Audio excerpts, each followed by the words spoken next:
Question number 7। जैसा कि question number 6 में अपन ने देखा था बेटा कि क्वेश्चन नंबर 6 में क्या थे अपने पास ग्रेटेस्ट इंटीजर 1/4 प्लस 1/100 था, 1/4 प्लस 2/100 था। तो इस क्वेश्चन में तो क्या था बेटा कि दोनों ही टर्म क्या थी कांस्टेंट। तो जब दोनों ही टर्म कांस्टेंट हो ग्रेटेस्ट इंटीजर के अंदर तो अपन को क्या करना होता है बेटा कि वो कहाँ इंटीजर बनना है उस पर क्या किया था अपन ने ब्रेकेज किया था। लेकिन अगर सेकंड टाइप क्वेश्चन आ जाए कि अपने पास एक वेरिएबल टर्म हो और एक कांस्टेंट टर्म हो तो आप लोग क्या करेंगे। तो देखिए इसको कैसे करेंगे। x प्लस 0.20 अप टू कहां तक दिया हुआ है बेटा x प्लस 0.91 इक्वल्स टू 542। अपन को क्या करना है बेटा x की वैल्यू फाइंड करनी है। तो सबसे पहली चीज अपने माइंड में जो आनी चाहिए कि जब भी वेरिएबल दिख जाए ग्रेटेस्ट इंटीजर के अंदर और बहुत सारी टर्म हो तो आप x को क्या अज्यूम करोगे कि भाई x जो होगा वो क्या होगा i plus F. i plus F का मतलब क्या है बेटा कि इसमें इंटीजर पार्ट भी होगा कुछ और फ्रैक्शनल पार्ट भी होगा। यानी कि ऐसा कुछ होगा जैसे अगर x 1.2 है लेट सपोज तो i कितना है इसका इंटीजर पार्ट कितना है 1, फ्रैक्शन पार्ट कितना है 2। यानी मैं इस 1.2 को ऐसा लिख सकता हूं ना 1 प्लस 0.2 नहीं। तो यानी कि मैंने x को क्या मान लिया कि ये किस फॉर्म में होगा बेटा i प्लस एफ की फॉर्म में, जहां f क्या है फ्रैक्शनल पार्ट, i क्या है इंटीजर पार्ट। यानी कि जो f है बेटा फ्रैक्शनल पार्ट है तो ऑब्वियस है कि किसके बीच में होगा 0 से 1 के बीच में। तो मैंने लिख दिया कि भाई ये 0 से किसके बीच में होना चाहिए 1 के बीच में। अब जैसे ही आगे देखा क्वेश्चन में क्या कह रहा है तो x की जगह क्या रख सकता हूं i प्लस एफ। देखिए जैसे ही पुट किया तो क्या दिखने लगा i प्लस एफ प्लस 0.19 दिखा plus i plus F plus 0.20 दिख गया। ऐसे ही i प्लस एफ प्लस क्या दिख रहा है 0.91 इक्वल्स टू 542। तो ये दिख गया अपन को अलग से नहीं। तो अगर यहां से देखा जाए बेटा कि i प्लस एफ प्लस 0.91 है तो एक प्रॉपर्टी होती थी ग्रेटेस्ट इंटीजर की। ग्रेटेस्ट इंटीजर की प्रॉपर्टी कहती क्या थी बेटा कि अगर ग्रेटेस्ट इंटीजर x है, क्या है ग्रेटेस्ट इंटीजर x है, अब मैंने इसमें प्लस आई बाहर ऐड करूं या अंदर ऐड करूं इस पे कोई फर्क नहीं पड़ता नहीं। आई को अपन बाहर निकाल सकते हैं और आई अगर बाहर है तो उसको अंदर भी ला सकते हैं। तो यहाँ पर ही साफ साफ दिख रहा है कि ये इंटीजर पार्ट है तो मैं इसको क्या कर सकता हूँ बेटा आई को बाहर निकाल सकता हूँ। यानी आई प्लस क्या लिख सकता हूँ एफ प्लस 0.19। इसी तरह से इसको भी क्या लिख सकता हूँ आई प्लस एफ प्लस 0.20। इसी तरह से एंड सो ऑन i इसमें से भी बाहर आएगा तो क्या बच जाएगा f प्लस 0.91। तो अपने पास क्या हुआ कि i जो है वो सब टर्म में से क्या आ गया बाहर आ गया। भाई इस टर्म में से एक बार आया, इसमें से भी एक बार आया, इसमें से भी एक बार आया, तो i कितनी बार बाहर आया ये पता लगाना मेन काम। तो भाई यहां से यहां तक कितनी नंबर ऑफ टर्म होगी खुद सोचिए आप कि भाई 0.19 से कहां तक जा रहा है 0.91 तक, तो नंबर ऑफ टर्म्स कितनी होगी। तो भाई ऐसा ही है ना ये 19 से कहां तक जा रहा है 91 तक, तो दोनों को क्या कर देते हैं माइनस। जैसे ही माइनस किया कितना आ जाएगा बेटा 72। अब 72 आया लेकिन इसमें 19 वाली टर्म इंक्लूड नहीं है। यानी कि एक टर्म को क्या करना पड़ेगा बेटा ऐड करना पड़ेगा। यानी 72 प्लस 1 यानी कितनी टर्म होंगी 73 टर्म। मतलब कि i जो है बेटा वो कितनी बार आना होगा 73 टाइम्स। तो 73 i हो जाएगा। इसी तरह से अगर मैं देखूं कि अब क्या क्या बचा अपने पास तो f प्लस 0.19 बचा, f प्लस 0.20 बचा अप टू f प्लस 0.91 बचा इक्वल्स टू 542। अब देखिए एक और स्टेप जो इंपॉर्टेंट है वो समझना ध्यान से। क्या स्टेप है कि भाई अगर अपने पास f प्लस 0.19 है, f प्लस 0.20 है और f प्लस 0.19 है तो मुझे एक चीज बताइए इसकी मैक्सिमम वैल्यू क्या होगी, इसकी मैक्सिमम वैल्यू क्या होगी, इसकी मैक्सिमम वैल्यू क्या होगी, कोई बता सकता है सोचिए। तो देखिए f की अगर यहां से देखें कि f कहां से कहां तक लाया कर रहा था 0 से 1 तक। यानी अगर इसमें मैंने डाला मैक्सिमम वैल्यू 0.9999 जो भी है ठीक है, तो 0.999 कुछ भी डालूंगा तो ये 1 पॉइंट समथिंग बन जाएगा, ये भी 1 पॉइंट समथिंग बनेगा और ये भी 1 पॉइंट समथिंग ही बनेगा। अब 1 पॉइंट समथिंग अगर कुछ भी डालो 1.2 1.3 1.9 1.99 उसका ग्रेटेस्ट इंटीजर क्या आता है बेटा 1, क्योंकि पहले वाला इंटीजर देता है। यानी कि इसकी मैक्सिमम वैल्यू भी 1 हो सकती है, इसकी मैक्सिमम वैल्यू भी 1 हो सकती है और इसकी मैक्सिमम वैल्यू भी क्या हो सकती है 1। यानी ये 73 टर्म्स हैं तो 73 बार 1 बन सकता है। मतलब इनकी हाईएस्ट वैल्यू क्या होगी 73। ये वैल्यू 73 से कभी बड़ी नहीं आएंगी, ये हमेशा उससे क्या आएंगी छोटी। तो यही है इसका लॉजिक है सबसे मेन कि अगर यहां से देखा जाए तो f plus 0.19 f plus 0.20 up to f plus कहां तक 0.91 तक तो ये जो टर्म है ये 73 से क्या होंगी बेटा, छोटी होंगी, क्योंकि हाईएस्ट सब 1 हो सकता है, उससे छोटा ही आएगा अदरवाइज। तो यहां से इसको उधर शिफ्ट किया तो 542 माइनस क्या हो गया 73 आई। अब जैसे ही 73 आई हुआ, मतलब मुझे इंटीजर वैल्यू ऐसी लेनी पड़ेगी जिससे इनका जो डिफरेंस है, जिससे इनका जो डिफरेंस है वो क्या है, 73 से छोटा है। यानी कि अगर मैंने देखा कि भाई 1 लूंगा तो बहुत बड़ा नंबर आएगा माइनस करने पे, 2 लूंगा तो भी बहुत बड़ा आएगा, 3 लूंगा तो भी बहुत बड़ा आएगा, 4 लूंगा, 5 लूंगा, 6 लूंगा, 7 लूंगा, तो 7 पे नियर होगा, क्योंकि 7 7 जा क्या होगा बेटा 49, तो 7 3 जा 21, 7 7 जा 49 और 2 कितना हो जाएगा 51, तो यानी 511 आएगा। अब 542 माइनस 511 करूंगा तो कितना आ जाएगा बेटा 31, यानी कि यही जो टर्म है, क्या, यानी कि यही जो टर्म है अपने पास वो 31 टर्म आई, तो ये 73 से क्या है छोटी, मतलब कि आई मस्ट भी क्या होना चाहिए बेटा 7 होना चाहिए, ठीक है, ताकि अपने पास ये जो वैल्यू आए ये 73 से क्या है छोटी। अच्छा सर 6 लेते तो, मैंने कहा 6 लेके देखोगे तो ये टर्म क्या बचेगी 73 से बड़ी, तो 6 नहीं ले सकते। अच्छा सर 8 लेते तो, 8 लेते तो ये नेगेटिव में आती टर्म, और नेगेटिव तो पॉसिबल ही नहीं है क्योंकि फ्रैक्शन 0 से किसके बीच में बेटा 1 के बीच में, ठीक है। तो इसलिए अपन को आई को क्या होना पड़ेगा 7, तो आई की वैल्यू तो निकल गई अपने पास कि x में आई तो निकल गया कितना है 7। अब अगर अपन f निकाल लेंगे तो अपना x निकल जाएगा, तो देखिए वो कैसे निकालते हैं, तो f plus 0.19 plus f plus 0.20 up to कहां तक f प्लस 0.91, इसकी वैल्यू कितनी होगी, तो भाई 542 था, इसको क्या माना था 7, तो 11 मल्टीप्लाई किया तो ये 500 कितना हुआ 11, तो 542 माइनस 511 यानी कि कितना आ गया 31। अब मुझे एक चीज बताइए कि इसकी वैल्यू अगर 31 है तो भाई 111 कितनी बार आना होगा 31, क्योंकि 1 से बड़ी तो आ नहीं सकती इसमें वैल्यू, या तो 0 आएगी या 1 आएगी, तो 11 वैल्यू कितनी बार आ रही है 31 बार। तो मैं आगे की 31 टर्म लूं, पीछे की लूं या बीच की लूं, ये खुद सोच के देखिए। तो भाई सबको पता है कि अगर मैंने आगे की 31 टर्म ली 1 तो उसके पीछे वाली भी 1 ही बनेगी, क्योंकि वो 1 से बड़ा आएगा उसके अंदर ग्रेटेस्ट इंटीजर। अगर लेट सपोज मैं यहाँ मान लूं कि f 0.99 है तो ये भी 1 बनेगा, ये भी 1 बनेगा, सारे 1 बनेंगे उस केस में। तो यानी अगर आगे की 1 बन गई तो पीछे की तो ऑब्वियस है 1 आएंगी वहीं। तो इससे क्या बेटर है ऑप्शन है अपने पास कि ऐसा नहीं ले सकते क्योंकि वो 31 से बड़ी टर्म आ जाएंगी फिर। तो इसलिए अपन क्या लेते हैं कि जो पीछे की 31 टर्म है वो क्या बने 1, आगे की टर्म्स क्या बने 0, ताकि उनका सम क्या रहे 31। अब पीछे से 31 टर्म कौन सी होगी कुछ सोच के देखिए।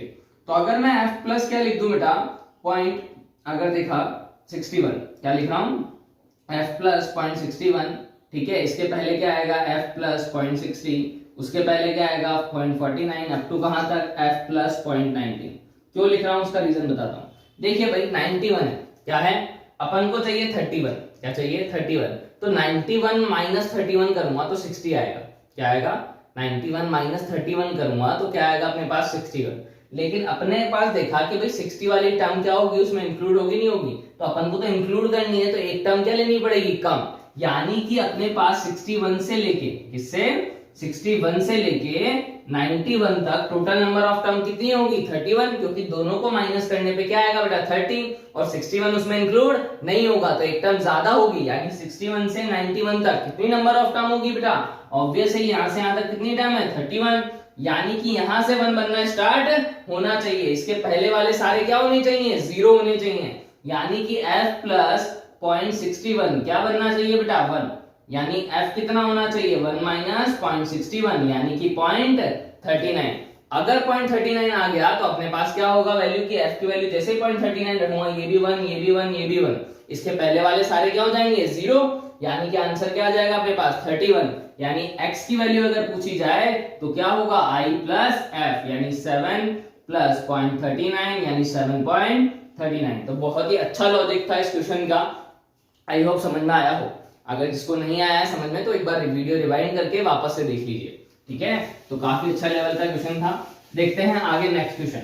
नेक्स्ट क्वेश्चन क्या कह रहा है बेटा अपन से कि x है greatest integer, x plus half है अपने पास, x माइनस क्या है 1/3, तो इसकी वैल्यू दे रखी है 1/8, तो फाइंड x। तो देखिए ये भी इसी पैटर्न का है कि इसमें भी ग्रेटेस्ट इंटीजर के अंदर क्या आ रहा है बेटा वेरिएबल टर्म, क्या आ रही है अपने पास ग्रेटेस्ट इंटीजर के अंदर वेरिएबल टर्म। अगर ग्रेटेस्ट इंटीजर के अंदर वेरिएबल टर्म आ रही है अपने पास तो अपना पहला काम क्या होगा कि x को क्या अज्यूम करना बेटा i प्लस f, जैसे ही अज्यूम किया तो क्या होगा, आई प्लस एफ यहां आ जाएगा, I plus F plus half यहां आ जाएगा, और यहां आ जाएगा I plus F minus 1/3 equal to 8। तो यहां से जैसे ही देखा होगा तो समझ में आने लग गया कि अब भाई ग्रेटेस्ट इंटीजर के अंदर का भी वेरिएबल देखो तो उसको क्या लिख दो, आई प्लस एफ। अब आई की प्रॉपर्टी क्या होगी भाई ग्रेटेस्ट इंटीजर की, कि आई बाहर आ जाता है, यानी इसको क्या लिख सकते हैं, I plus greatest integer of F.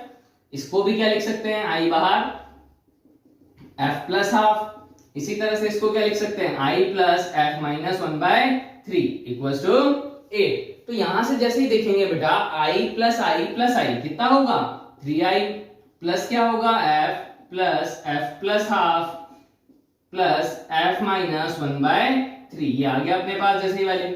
अब वापस से वही स्टेप करेंगे अपन कि भाई f है अपने पास, तो मुझे एक चीज बताओ, f 0 से 1 के बीच में, तो इसका ग्रेटेस्ट इंटीजर हमेशा क्या आएगा, 0 आएगा। यानी कि तो बिना सोचे समझे मैं क्या लिख सकता हूं कि भैया f के अंदर तो आप कुछ भी रखो, 0 से 1 में 0.1 0.2 0.3, यानी इसका आंसर क्या आने वाला है, 0 आने वाला है। तो ये तो बिना सोचे समझे क्या लिख दिया, 0। इसकी वैल्यू क्या होगी, अगर मैंने हाफ से छोटा लिया, क्या लिया मैंने, हाफ से छोटा, ये 0.5 है बेटा, नहीं तो अगर 0.5 से छोटा लिया तो 1 से छोटा नंबर डालूंगा, 1 से छोटा नंबर मतलब उसका ग्रेटेस्ट इंटीजर क्या होगा, 0। लेकिन अगर हाफ से बड़ा लिया तो ये 1 पॉइंट समथिंग बनेगा, यानी इसका ग्रेटेस्ट इंटीजर क्या आ सकता है, 1। इसी तरह से यहां देखा, अगर 1/3 से छोटा लू, 1/3 मतलब 0.33, उससे छोटा नंबर ले लिया 0.2, तो माइनस करूंगा तो बेटा नेगेटिव आएगा, यानी माइनस पॉइंट समथिंग कुछ आएगा। अब माइनस पॉइंट समथिंग है, जैसे -0.2 है, इसका ग्रेटेस्ट इंटीजर क्या होता है बेटा, ऑब्वियस है -1, यानी कि क्या हो सकता है, -1 भी हो सकता है।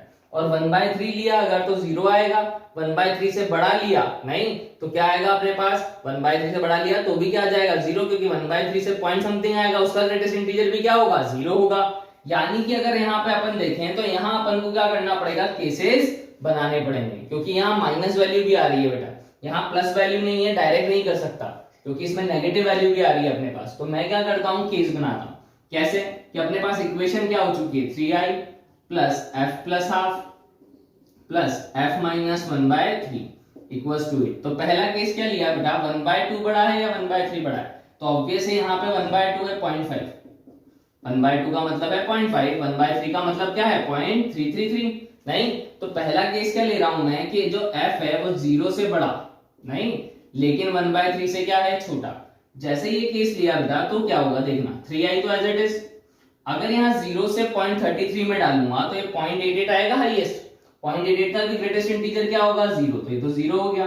यहाँ 1/3 से छोटा डालूंगा तो ये वैल्यू क्या आएगी, माइनस पॉइंट समथिंग कुछ, यानी इसका ग्रेटेस्ट इंटीजर क्या होगा बेटा, -1 इक्वल्स टू 8, यानी कि 3i इक्वल्स टू कितना हो गया बेटा, 9, -1 उधर आके प्लस, यानी कि i की वैल्यू यहां से क्या निकल गई बेटा, 3।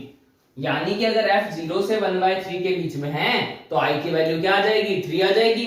इसी तरह से अगर अपन देखें सेकंड केस कि f अगर किसके बीच में है बेटा, 1/3 से बड़ा लेकिन क्या है 1 से छोटा, क्या है 1/2 से छोटा।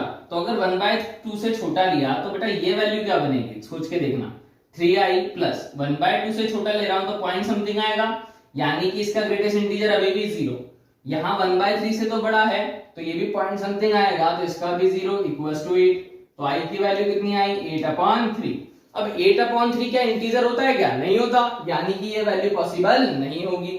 इसी तरह से अगर देखा जाए कि f अगर मैं 1/2 से क्या ले लूं बड़ा, क्या f 1/2 से बड़ा और 1 से छोटा, तो क्या होगा कि भाई ये तो 3i है, कोई दिक्कत नहीं है। अब 1/2 से जैसे ही बड़ा लिया तो ये क्या बनेगा, 1 पॉइंट समथिंग कुछ, यानी इसका ग्रेटेस्ट इंटीजर 1।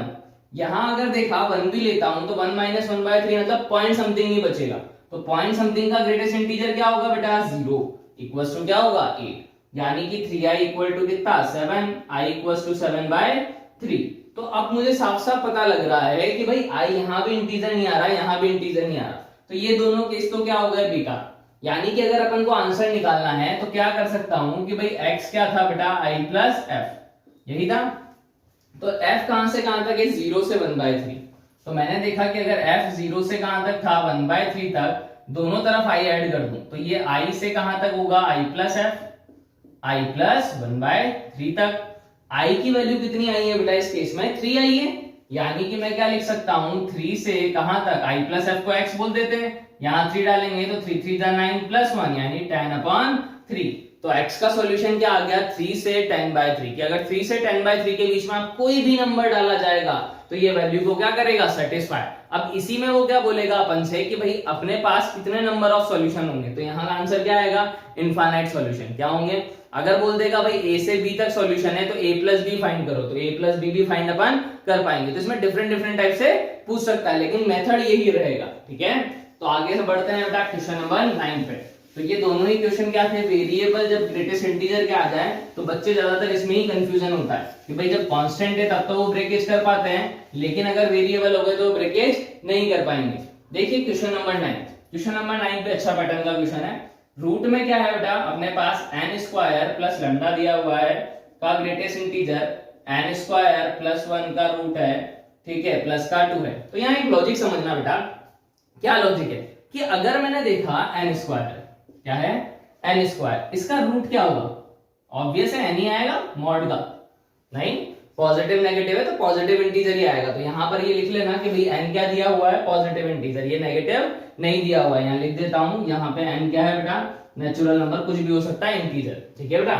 तो अगर यहाँ से देखा जाए n स्क्वायर है तो क्या आएगा बेटा मॉड n आएगा। अब यहाँ से अगर अपन एक चीज देखें कि भाई अगर 2 का स्क्वायर किया, क्या किया 2 का स्क्वायर तो कितना आएगा, भाई रूट लिया तो 2 आएगा।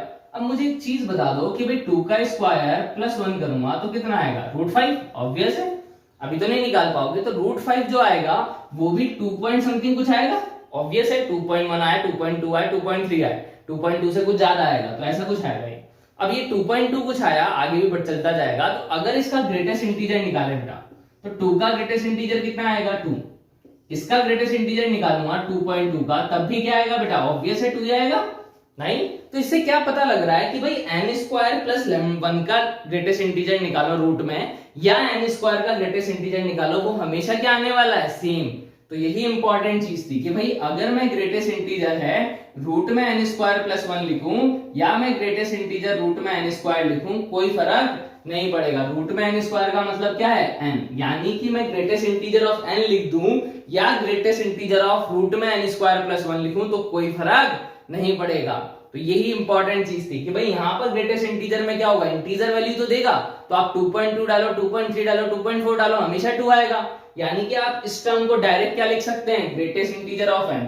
अब n नेचुरल नंबर है तो मैं डायरेक्ट क्या लिख देता हूं कि भाई ये क्या है n प्लस 2, ये क्या है रूट में n स्क्वायर प्लस लैम्डा।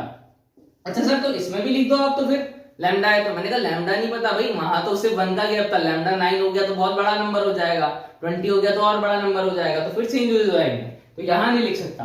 तो इससे क्या पता लगा बेटा कि भाई ग्रेटेस्ट इंटीजर की वैल्यू ये है नहीं अपने पास कि भाई n स्क्वायर प्लस लैम्डा है, ये n प्लस 2 है। तो अब मैं क्या कर सकता हूं, मुझे क्या निकालना है सॉल्यूशन, क्या निकालना है सॉल्यूशन, कि भाई कितने नंबर ऑफ सॉल्यूशन होंगे। तो मुझे पता है कि भाई रूट में n स्क्वायर प्लस लैम्डा है, ये अगर n प्लस 2 आ रहा है तो क्या लिख सकता हूं, n स्क्वायर प्लस लैम्डा का ग्रेटेस्ट इंटीजर है जो कि क्या आ रहा है n प्लस 2 आ रहा है। तो इसको ऐसे समझना, अगर ग्रेटेस्ट इंटीजर अगर किसके इक्वल है बेटा 3 के, तो x कहां से कहां तक होगा, खुद सोच के देखिए।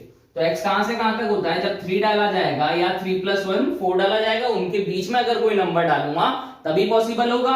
यानी कि अगर यहां से देखा जाए तो मैं क्या लिख सकता हूं कि रूट में जो है अपने पास n स्क्वायर प्लस लैम्डा, अगर n प्लस 2 है तो मैं क्या लिखूंगा कि जो n स्क्वायर प्लस लैम्डा है क्या रूट में, वो किसके होगा n प्लस 2 से किसके बीच, n प्लस 3 के बीच।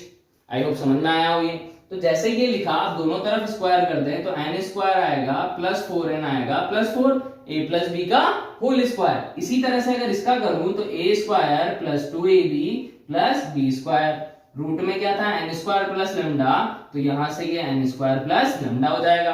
अब देखिए n स्क्वायर सब में आ रहा है, कैंसिल आउट हो जाएगा, n स्क्वायर इधर भी लाऊंगा इधर भी लाऊंगा, यानी कि लैम्डा कहां आएगा 4n प्लस 4 से कहां तक, लैम्डा 6n प्लस 9 तक। अगर यहां से देखें कितने नंबर ऑफ इंटीजर होगा तो क्या कर सकते हैं बेटा, दोनों को अपन क्या कर दें माइनस कर दें कि भाई ये तो इक्विलिटी है, यहाँ इक्विलिटी नहीं है। तो 6n plus 9 minus 4n minus 4, 6n minus 4n कितना हो जाएगा बेटा अपने पास 2n, 9 माइनस 4 यानी कि प्लस का 5, यानी कि कितने इंटीजर आएंगे 2n प्लस 5। अब कोई बोलेगा अच्छा सर एक बार बताइए कि 6n प्लस 9 पे तो इक्विलिटी है ही नहीं, तो जब आप माइनस करोगे तो ये वाला तो इंक्लूड ही नहीं है, तो आपने तो एक टर्म ज्यादा ले ली होगी। मैंने कहा नहीं ली मैंने ज्यादा, सेम ही ली है। क्यों? क्योंकि भाई उसमें नीचे वाला इंक्लूड नहीं होता जब माइनस करते हैं तो। अब यहाँ नीचे वाला इंक्लूडेड है तो एक टर्म वैसे भी ऐड होनी थी, इसमें से अगर एक टर्म सब्ट्रैक्ट करता तो बात क्या रह गई, सेम रह गई। ठीक है, तो यहाँ पर नंबर ऑफ टर्म कितनी होगी 2n + 5। जैसे कि एग्जांपल के लिए अगर मैं 3 से 5 तक देखूं तो कितने इंटीजर होंगे बेटा, 3 और 4, दो ही आएंगे ना, 5 - 3। ठीक है, इसमें 3 और 4 इंक्लूडेड कर दिए मैंने। ठीक है, तो आंसर क्या हो गया 2n + 5। इसी तरह से लास्ट क्वेश्चन देखिए ग्रेटेस्ट इंटीजर वाला, ये भी क्या है, वेरिएबल है। अब यहाँ दो वेरिएबल आ गए, तो यहाँ बच्चा